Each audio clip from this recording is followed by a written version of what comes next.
क्या आप जानते हैं कि फैक्ट्री में सोना और सोने के जेवर तैयार कैसे किए जाते हैं? क्या होती है सोने के खूबसूरत से जेवर बनाने की प्रोसेस? चलिए जानते हैं गोल्ड से ज्वेलरी बनाने की प्रक्रिया। तो आज की इस वीडियो में वीडियो को एंड तक ज़रूर देखिएगा। वैसे तो दोस्तों सोना हर देश में बेशकीमती होता है, साथ ही गोल्ड से बनने वाली ज्वेलरी की तो पूरी दुनिया दीवानी होती है। लेकिन सोना देने और लेने का चलन हमारे भारत में बहुत पुराना है। पड़ोस की आंटी हो या फिर दूर के अंकल, हर कोई सोने की बात ही करता है। और ऐसा करे क्यों ना, क्योंकि हमारे देश में रईसी की कीमत गाड़ी बंगले और पैसे से नहीं बल्कि किसके पास कितना सोना है और जेवरात हैं इससे आंकी जाती है। लेकिन क्या आपने कभी सोने को देखकर ये सोचा है कि आखिर कैसे ये चमकीली धातु एक खूबसूरत ज्वेलरी में तब्दील हो जाती है और कैसे निकाली जाती है? साथ ही सोने को एक खूबसूरती ज्वेलरी में तब्दील करने के लिए क्या क्या ज़रूरत पड़ती है?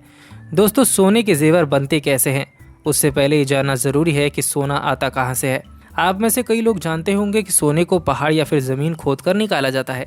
इसके अलावा नदियों में भी कंकड़ों के बीच कभी कभी सोना मिल जाता है। कहीं ज़्यादा बड़ा सोना मिलता है तो कहीं छोटे छोटे सोने प्राप्त होते हैं। ऐसे में अलग अलग प्रोसेस के ज़रिए पहले सोने को सेपरेट किया जाता है, फिर सभी सोने को मैन्युफैक्चरिंग प्लांट में लाया जाता है। इसके बाद आगे की प्रोसेस शुरू की जाती है। दरअसल सबसे पहला प्रोसेस होता है सोने के टुकड़ों को हाइड्रोक्लोरिक एसिड से साफ करना। उसके बाद सारे छोटे छोटे सोने की एक समान आकार दे दिया जाता है।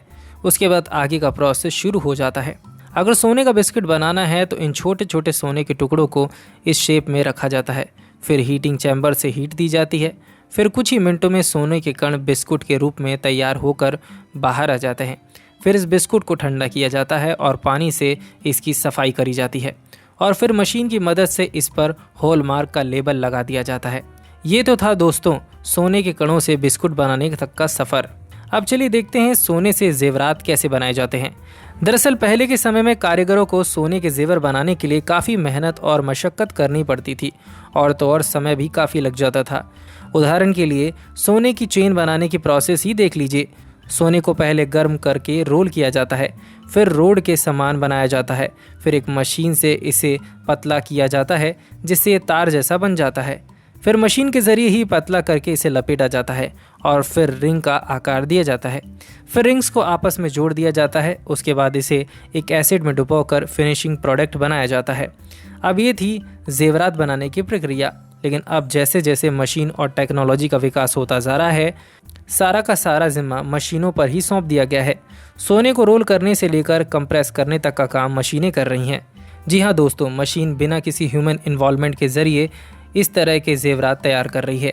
चेन में बदले जाने के लिए अब इस तार को मशीन खुद ही रिंग्स में तब्दील कर देगी और जोड़ी जाती है, तो इस तरह मशीन में सोने की चेन बनाकर तैयार हो जाती है।